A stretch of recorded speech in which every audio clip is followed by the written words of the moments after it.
యేసుక్రీస్తు నామంలో మీ అందరికీ నా శుభములు. క్రిస్మస్ శుభాకాంక్షలు. ఇవాళ టాపిక్ క్రిస్మస్ అంటే ఏంటి. ప్రపంచవ్యాప్తంగా అన్ని దేశాల్లో ఈ క్రిస్మస్ జరుపుకుంటున్నారు. క్రిస్మస్ అంటే త్రాగడం తినడం కాదు. క్రిస్మస్ అంటే ఆడుకోవడం కాదు. క్రిస్మస్ అంటే డ్యాన్స్ వేస్తాం కాదు.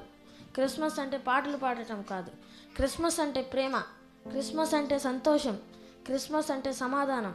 క్రిస్మస్ అంటే దీర్ఘశాంతం. క్రిస్మస్ అంటే దయాలత్వం. క్రిస్మస్ అంటే మంచితనం.